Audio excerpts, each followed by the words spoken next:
చూసారా ఎంత మూర్ఖత్వం ఉందో ఆలోచనలో. అది కీరవాణి గారు దేశవ్యాప్తంగా భారతీయులకి ఆంధ్ర రాష్ట్రంలో తెలుగు వాళ్ళకి గౌరవించిన దగ్గర ఒక ఆస్కర్ అవార్డు గెలిచి వచ్చి ఇక్కడ స్పీచ్ ఇస్తే దాంట్లో రామోజీరావు గారు పేరు వాడారనేది వాళ్ళు సహించలేరు. దాని మీద కూడా వచ్చాయి కదా సార్. యాక్చువల్గా కీరవాణి గారికి ఆస్కార్ అవార్డు కంటే కూడా రామోజీ గారి ప్రశంస ఎక్కువైపోయిందా అన్నట్టు కూడా చాలా కథనాలు వచ్చాయి. వాళ్ళకి అనుకూలంగా ఉంటే ఏం చెప్తే అది గొప్ప, వాళ్ళకి అనుకూలంగా లేకపోతే ఎంత మంచి మనిషి ఎంత నిజాయితీగా మాట్లాడినా సరే తనలో ఒక నెగిటివిటీయే చూస్తారు. సార్ సినిమాలు ఎప్పుడైనా చూస్తుంటారండి మీరు? రెగ్యులర్గా చూస్తాను. మీ అభిమాన హీరో ఎవరండి బాలయ్య గారు కాకుండా? అభిమాన హీరోలను నాకు ఎవరు లేరండి. సరే బాలయ్య గారి సినిమా ఎన్నిసార్లు, ఏ సినిమా ఎక్కువ సార్లు చూసారు మీరు? మొన్నే ఇంటర్వ్యూలో చెప్తున్నాను, బాలకృష్ణ గారికి నేను ఒక అల్లుడుగా లేకపోతే ఒక మనిషిగా అభిమాని, కానీ నేను హీరోగా చాలామందిని అభిమానిస్తాను. నేను ఎవరికి ఫ్యాన్ అని నేను అనుకోను.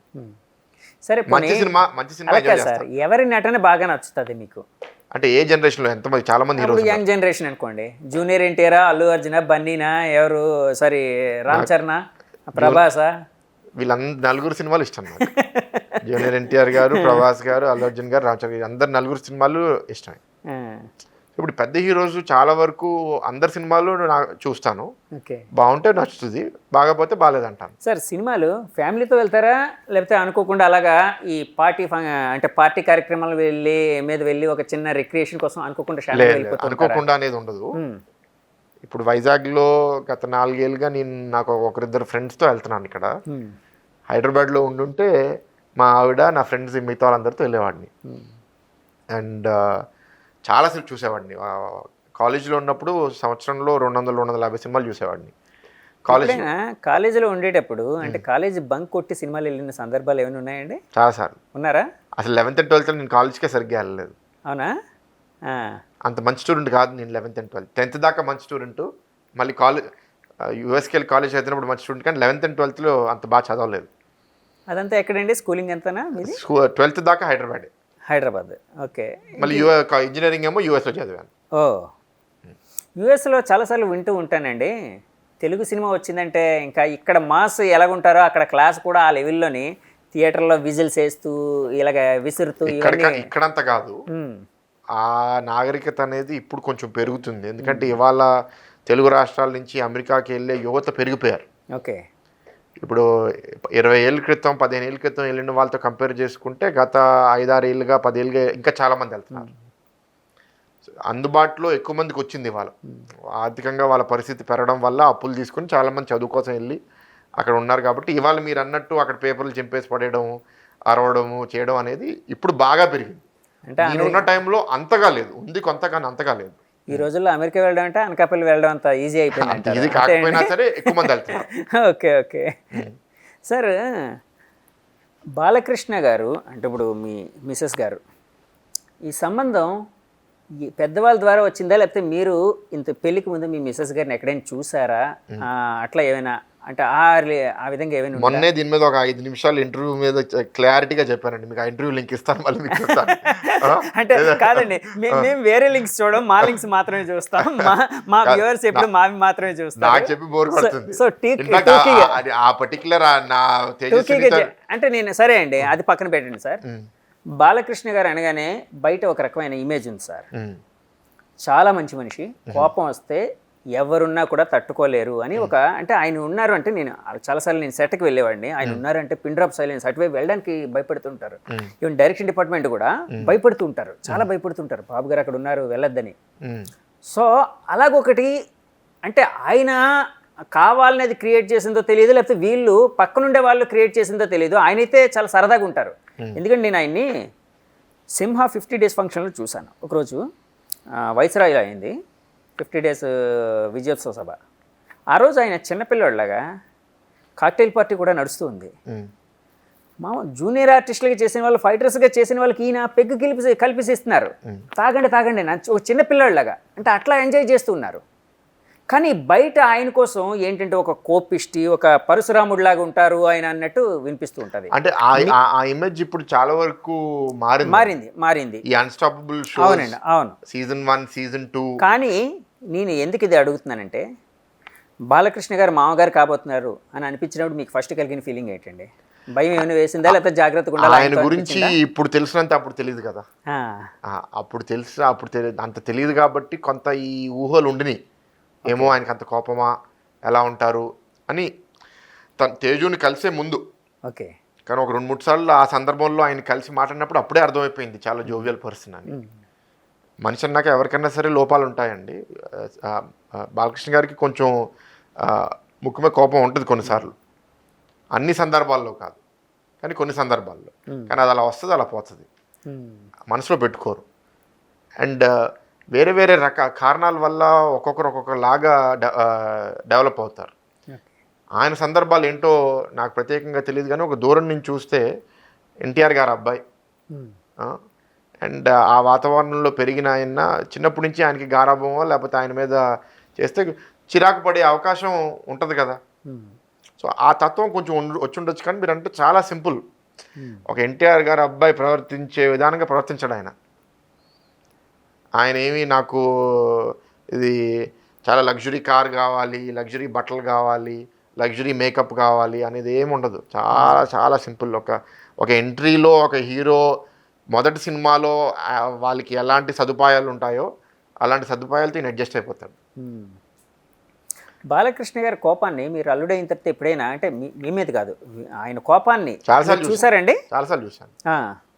వస్తుంది కోపం, ఎందుకు రాదు? ఓకే, ఆయనతో కలిసినప్పుడు సరే రాజకీయాలు పక్కన పెట్టండి సార్, సరదాగా మాట్లాడుకునేటప్పుడు ఆయన ఎక్కువ సినిమాల కోసం మాట్లాడుతూ ఉంటారు కదండి. అంటే చాలాసార్లు సినిమాల కోసం, ఎన్టీఆర్ గారి కోసం, ఆ సినిమాల కోసం, పూర్వ జానపద సినిమాల కోసం ఎక్కువ మాట్లాడుతూ వింటారని నాకు తెలిసింది. మీతో ఎలాంటి మాటలు జరిగేవి?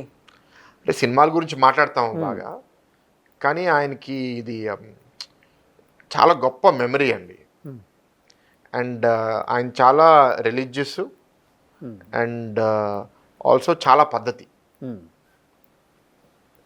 మాకు ఒక డీన్ ఉన్నారు, సయ్యద్ అక్బరుద్దీన్ గారని, గీతంలో ఒక ఇన్స్టిట్యూషన్ని చూసుకుంటారు.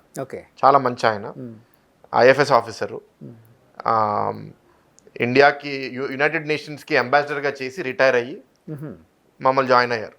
చాలా మంచి లీడర్ ఆయన. బాలకృష్ణ గారు నిజాం కాలేజ్లో క్లాస్మేట్స్.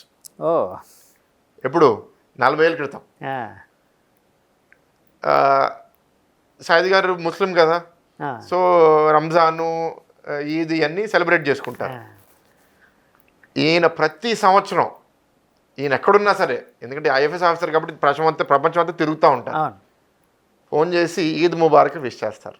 బాలకృష్ణ గారు విష్ చేస్తారు. ఇలాంటి పద్ధతులు ఆ సెంటిమెంటల్ ఇది ఒకరితో కాదు, వేల మందితో. ఇప్పుడు సయ్యద్ గారితో అక్కడ నిజాం కాలేజ్ క్లాస్మేట్స్గా ముగించిన తర్వాత ఆయన ఐఎఫ్ఎస్ ఆఫీసర్ అయిపోయి ఢిల్లీ ఇంకెక్కడికో వెళ్ళిపోయారు. అసలు ఇక్కడ కలిసి మిత్రత్వం అనేది లేదు.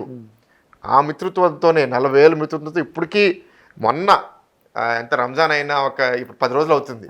ఆ 10 రోజులకి మళ్ళీ సయ్యద్ గారు ఇప్పుడు మా టీంలో ఉన్నారు కదా, నాకు చెప్తున్నారు, ఈయన ప్రపంచంలో ఎక్కడున్నా సరే నన్ను చాలామంది మర్చిపోతారు కానీ మీ మామ మాత్రం నాకు మర్చిపోరు విష్ చేయడం అని.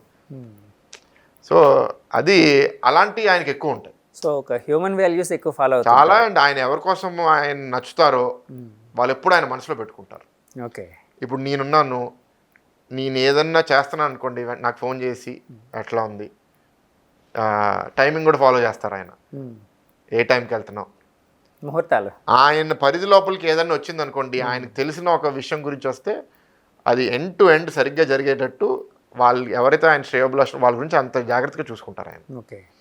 సార్, బాలకృష్ణ గారు మీరు ఇంటర్వ్యూడ్ అయిన తర్వాత ఫస్ట్ టైం ఆ ఇంటికి వెళ్ళినప్పుడు ఆయన మీతో అన్న మాట ఏంటి, ఏమైనా గుర్తుందా? అంటే స్పెషల్గా చెప్పారా ఏమైనా? అసలు ఆ సీరియస్నెస్ ఫార్మాలిటీకి బాలకృష్ణ గారు అంత సూటబుల్ కాదు. ఆయన ఎప్పుడు జోవియల్గానే ఉంటారు. ఇలా వచ్చి నువ్వు మా కూతురిని తీసుకెళ్తున్నావు కాబట్టి నువ్వు ఇట్లా చేయి అట్లా చేయి అని ఏమి ఉండదు. ఆయనతో వెరీ ఫ్రెండ్లీ, చాలా ప్రేమగా ఉంటారు. సో అందుకే నాకు అసలు ప్రత్యేకంగా నాకు గుర్తుంది ఏంటంటే ఆయన ఇలా క్యాజువల్గానే ఉండడమే నాకు గుర్తు. ఎందుకంటే మాకు పెళ్ళై 10 ఏళ్ళు అవుతుంది. సో అంతే తప్ప ప్రత్యేకంగా ఇది అది అని చెప్పడం నాకేం గుర్తులేదు. మీరు యూఎస్లో చదువుకున్నారు కదండి, యూఎస్లో చదువుకునే వాళ్ళకి అంటే కొంచెం ఈ సినిమా క్రేజ్ కూడా ఉంటుందని వింటూ ఉంటానండి. అది ఎంతవరకు కరెక్టో నాకైతే తెలీదు. మీకు ఒక బ్యాక్గ్రౌండ్ కూడా ఉంది కదా, ఎప్పుడైనా సినిమాల్లో మరి ట్రై చేయాలి ఏమనిపించలేదు సార్? మామూలుగా తల్లిదండ్రులు పిల్లలు సినిమాకి చిన్నప్పుడు వెళ్ళకూడదని అనుకుంటారు. కానీ మా ఇంట్లో మా అమ్మ నైట్ బర్డ్, సో అలవాటు నాకు కూడా ఇచ్చింది. సో మా నాన్న ఇప్పుడు కష్టపడి పనిచేసేవారు, ఎక్కువ ఇంట్లో ఊర్లో ఉండేవారు కాదు. మా ఇంటి పక్కనే థియేటర్ ఉంటుంది, దాంట్లో ఇంగ్లీష్ సినిమాలు అంటే star wars, lord of the rings. ఎక్కడ సార్ ఇది ఏరియా? బషీర్బాగ్, హైదరాబాద్. ఓకే, హైదరాబాద్ బషీర్బాగ్. అక్కడ స్కైలైన్ థియేటర్, స్కైలైన్ స్టెర్లింగ్. నేను చాలా సార్లు వెళ్ళేవాడిని అండి, నేను ఎప్పుడూ ఉంటాను అక్కడ. సో అక్కడ శుక్రవారం సో హాలీవుడ్ మూవీస్, చాలా మూవీస్ కి week days Tuesday, Wednesday, Thursday తీసుకెళ్ళిపోయేది. ఓకే. సో నాకు సినిమాల మీద ప్రేమ అనేది చిన్న వయసు నుంచి వచ్చింది, from the age of 5-6. Okay. So నేను అట్లాగే పెరిగా. అండ్ అన్ని సినిమాలు ఇంగ్లీషు, హిందీ, తెలుగు అన్నీ చూస్తా. సో సినిమాతో ప్రేమ అనేది చిన్నప్పటి నుంచి ఉంది. ఇప్పుడు పెళ్ళి అవ్వడం అనేది 10 ఏళ్ళ క్రితం అయింది, కానీ సినిమాల ప్రేమ అనేది చిన్న వయసు. ఇన్ఫ్యాక్ట్ నాకు పెళ్ళి అయిన తర్వాత సినిమాలు తగ్గిపోయినాయి చూడటం. అండ్ సినిమాల్లో ట్రై చేయడం అనేది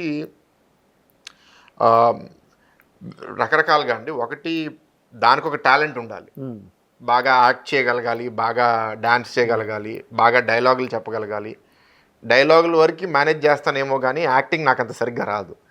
సో నా మొహం మీద తెలిసిపోతుంది నా ఎమోషన్. సో నేను ఫేక్ చేస్తున్నానని తెలిసిపోతుంది. సో దానివల్ల ఎప్పుడు నాకు యాక్టింగ్ సూటబుల్ అని అనిపించలేదు. రెండు ఏంటంటే, ఒక యాక్టర్స్ జీవితం అనేది కొంచెం కష్టమైన జీవితం. పాలిటిక్సే కష్టం అంటే యాక్టర్స్ ఇంకా దానికన్నా కష్టం. ఎందుకంటే ప్రతి సినిమాతో గ్రాఫ్ అట్లా పెరుగుతుంది, లేకపోతే అట్లా పడుతుంది. అండ్ మనం ఉన్న ప్రపంచంలో ఇప్పుడు మీరు ఫ్యాన్స్ మామూలుగా చూసుకుంటే, క్రికెటర్స్కి ఫ్యాన్స్ ఉంటారు, పాలిటిషియన్స్కి ఫ్యాన్స్ ఉంటారు, యాక్టర్స్కి ఫ్యాన్స్ ఉంటారు. కానీ పాలిటిక్స్లో క్రికెటర్స్కి 2కో 3కో 4కో వచ్చినంత ఫేము సినిమా ఇండస్ట్రీలో 100 మందికి ఉంటుంది. ఆ పిచ్చి, ఆ క్రేజ్. ఒక హీరోయిన్, ఒక నచ్చిన హీరో వస్తే మీద పడిపోతారు అందరూ. సో ఎమోషనల్గా యాక్టింగ్ అంత హైకి తీసుకెళ్తుంది, అంత లోకి కూడా తీసుకెళ్తుంది. అంత ఎమోషనల్ వేరియంట్స్ నా లైఫ్లో ఉండడం నాకు ఇష్టం లేదు. సో అండ్ ఆ ఎమోషనల్ టర్మాయిల్ నాకు సూటబుల్ కాదు. అది ఇంకో కారణం. ఇంకోటి ఏంటి అంటే, the entire field is very creative. Actors field అంటే నేను ఒక లాజికల్ మనిషిగా నేను అనుకుంటాను. సో లాజికల్గా నాకేంటి అంటే, ఒక విద్యనో లేకపోతే రాజకీయంలో కొంచెం లాజికల్గా చేయడం అనేది ఇష్టం ఉంటుంది తప్ప క్రియేటివిటీ నాలో అంత లేదని నేను అనుకుంటాను. ఆ కారణాల వల్ల ఎప్పుడు ఆ సైడ్ ఎక్కువ చూడలేదు నేను. మీరు తెలుగు చాలా బాగా ఉంటుందండి. అంటే మీ స్పీచెస్ చాలాసార్లు విన్నాను. మీరు రాజకీయాలకు వచ్చినప్పటి నుంచి మీ స్పీచెస్ వింటూ ఉన్నాం. నా తెలుగు బాగానే ఉందా? చాలామంది నాయకుల కంటే చాలా బాగా మాట్లాడతారు. నిజంగానేనా? నిజంగా అండి. ఎక్కడ నేర్చుకున్నారు? ఎవరైనా ఇన్ఫ్లుయెన్సర్ ఎవరైనా ఉన్నారా? అంటే చిన్నప్పుడు తెలుగు సెకండ్ లాంగ్వేజ్గా 10th క్లాస్ దాకా చదివాను. తెలుగు సినిమాలు అంటే చాలా ఇష్టం కాబట్టి తెలుగు సినిమాలు చూసి పెరిగినోడిని. ఓకే. అండ్ ప్రత్యేకంగా కామెడీ సినిమాలు ఎక్కువ చూసేవాడిని. సో ఆ డైలాగులు అన్నీ గుర్తుంటాయి. కామెడీ సినిమాలు అంటే అప్పుడు మీ ఏజ్కి ఎవరండి? చాలా రకరకాలుగా. ఇప్పుడు ఇదేంటి, వెంకీ, నువ్వు నాకు నచ్చావు, రవితేజ గారి సినిమాలు, వెంకటేష్ గారి సినిమాలు, రవితేజ గారి సినిమాలు, మన్మధుడు, ఇవన్నీ. సో కామెడీ సినిమాలు చూసి పెరిగినోడిని. సో ఆ డైలాగులన్నీ అలా గుర్తుండిపోయినాయి. అండ్ తెలుగు స్కూల్లో చదవడం వల్ల గ్రామాటికల్గా కొంచెం అండర్స్టాండింగ్ ఉంది. రాజకీయాల్లో వచ్చిన తర్వాత ఏంటంటే, ఆ గ్రామర్కి ఇప్పుడు వొకాబులరీ యాడ్ చేస్తున్నా. కొన్ని పదాలు నాకు తెలియదు. ఇప్పుడు ఇన్ఫ్రాస్ట్రక్చర్ అంటే మౌలిక సదుపాయాలు, ప్రోటీన్ అంటే పౌష్టిక ఆహారం, ఇవన్నీ నాకు ముందు తెలియదు. ఇప్పుడు మాట్లాడుతూ నా పక్కన లీడర్లు మాట్లాడుతూ ఉంటే ఆ పదాలు పికప్ చేస్తున్నా. జనరల్ స్ట్రక్చర్, గ్రామర్ అనేది ముందుటి నుంచి ఉంది కాబట్టి రెండు కలిసినాయి. మీ రాజకీయ నాయకులు ఎక్కువగా ఉపయోగించే పదం పైశాచిక ఆనందం. అది కూడా నాకు ముందు తెలియదు, అది కూడా నేర్చుకున్నా. ఇన్ఫాక్ట్ అసలు అలాంటి ఒక ఇది నాకు దిగ్భ్రాంతికి గురి చేసింది, ఇవన్నీ నాకు అసలు ఎప్పుడు తెలియదు, ఇప్పుడు నేర్చుకున్నాయి. రాజకీయాల్లోకి వచ్చిన తర్వాత వొకాబులరీ అనేది ఇప్పుడు పికప్ అయింది. అవును, అంటే అవసరం. మామూలుగా కొలోకియల్గా ఫ్రెండ్స్తో మాట్లాడే భాష అనేది ఎప్పటి నుంచో ఉంది. వొకాబ్ ఇంకో కారణం ఏంటంటే, నేను అసలు మాట్లాడేటప్పుడు ఇంగ్లీష్ వాడకూడదు, లేకపోతే నేను చాలా స్పష్టంగా మాట్లాడాలని నాకు ఎప్పుడూ లేదు. నాకు ఆ పదం రాకపోతే ఇంగ్లీష్లో చెప్పేస్తా. నాకు తప్పు చేయడంలో మొహమాటం లేదు. అలా అంటే నేర్చుకోవచ్చు, స్వేచ్ఛ ఉంది. నేను ఇలా మాట్లాడాలి, ఈ యాసలో మాట్లాడాలి, వీళ్ళని ఇంప్రెస్ చేయాలని నాకు ఉండదు. నాకు ఆ మూడ్లో ఎలా మాట్లాడేస్తా, అప్పుడు ఫ్రీగా ఉంది కాబట్టి నేర్చుకుంటా. ఇప్పుడు నేను తెలంగాణకి వెళ్ళినప్పుడు తెలంగాణ యాసలో మాట్లాడాలి, ఈస్ట్ గోదావరికి వెళ్తే ఆయ్ ఆయ్ అనే అనే అనే ఇంట్రెస్ట్ లేదు. మన యాక్టింగ్ చేసి ఒకరిని ఇంప్రెస్ చేయాలనే ఇంట్రెస్ట్ నాకు ఉండదు. వాళ్ళ భాషలో మాట్లాడి వాళ్ళ యాసలో మాట్లాడి వాళ్ళని ఇంప్రెస్ చేయాలనేది నా తత్వం కాదు. అలాగే మీరు రాజకీయాల్లో వచ్చినప్పుడు అంటే టీడీపీ పార్టీ పరంగా కొన్ని ఆ, నిర్ణయాలు తీసుకునేటప్పుడు మీరు అన్న ఒక మాట మీకు చాలా ఆ, నష్టం చేసింది తారక్ గారి కోసం, జూనియర్ ఎన్టీఆర్ కోసం. ఎలా నష్టం చేసింది? అంటే అప్పట్లో మీరు అంటే తారక్ అభిమానులు, జూనియర్ ఎన్టీఆర్ అభిమానులు మీకు దూరం అయ్యారు, లేకపోతే టీడీపీ పార్టీకి కొంత దూరం అయ్యారు అని అప్పట్లో వినిపించిందండి. యాక్చువల్గా తారక్ గారి అవసరం టీడీపీ పార్టీకి లేదు అని ఏదో అంటే ఆ కామెంట్స్ కరెక్ట్గా నాకు తెలియదు, మీరు చేసిన కామెంట్స్ ఏంటో ఒక్కసారి దానికోసం ఆ క్లారిటీ ఏమైనా ఇవ్వగలరా? చాలా ఇంటర్వ్యూల్లో ఇచ్చాను. మా కోసం మీకు ఏమైనా ప్రత్యేకంగా క్వశ్చన్ ఉంటే చెప్పండి. అంటే మీరు ఆ ఇంటర్వ్యూ చూసానని సరే అడగండి. సరే తారక్ గారితో ఇప్పుడు మీ రిలేషన్ ఎలా ఉంది? సో ఆ రోజు ఆ ఇంటర్వ్యూ రిలీజ్ అయిన తర్వాత నెగిటివిటీ రావడం అనేది వాస్తవం అండి. అండ్ నేను కూడా అనలైజ్ చేశాను. నేను అన్న మాటలు నాకు తప్పనిపించలేదు, నేను అన్న మాటలు కరెక్టే అనిపించినాయి. కానీ అది అనిన టోను, అనిన సందర్భం అది వినే వాళ్ళకి తప్పుగా అనిపించింది. నా ఉద్దేశం ఏంటి అంటే తెలుగుదేశం పార్టీ అనేది చాలామంది నాయకులు కార్యకర్తలు కష్టార్జితంతో ఈ స్థాయికి వచ్చింది. డెఫినెట్గా దానికి ఒక లీడర్ ఉండాలి. ఎన్టీఆర్ గారు ఫామ్ చేశారు, దాని తర్వాత చంద్రబాబు నాయుడు గారు ఫామ్ చేశారు. భవిష్యత్తులో జూనియర్ ఎన్టీఆర్ గారు రాజకీయాల లోపలికి వస్తే ఆయన కూడా ఒక లీడర్ అవుతారు. కానీ ఇవాళ ఉన్న పరిస్థితుల్లో 2000 కాదు 1995 నుంచి ఇప్పుడు దాకా చూస్తే చంద్రబాబు నాయుడు గారే నాయకత్వం వహించారు. అలాంటి ఒక వాతావరణంలో ఏంటి అంటే మనందరం వచ్చి మన సపోర్ట్ చేసి ఒక మంచి నాయకుడిని గెలిపించాలనే ఉద్దేశంతో మనం ఉన్నాం. ఆ దాంట్లో ఇప్పుడు నేను దాని తర్వాత నుంచి క్లారిఫికేషన్ ఇచ్చేది ఏంటంటే నాకు వ్యక్తిగతంతో ఆయనతో మరి మంచి రిలేషన్షిప్ ఉంది. నాకు ఆయన మీద వ్యక్తిగతంగా ఏమీ లేదు. ఆయన ఒక చాలా ఇన్ఫ్లుయెన్షియల్ పర్సనాలిటీ, చాలా పాపులర్ యాక్టర్ కాబట్టి ఆయన వచ్చి పనిచేస్తే తప్పకుండా పార్టీకి చాలా పాజిటివ్ యాడ్ అవుతుంది, దాంట్లో ఏ డౌటు లేదు. కానీ ఆయన ఇవాళ అంత సక్సెస్ఫుల్ మూవీ కెరియర్ని వదిలేసుకుని అప్పుడే వస్తారు అని నేను అనుకోవట్లేదు. ఆయనకి ఎప్పుడన్నా రావాలని ఉంటే ఆయన వస్తారు.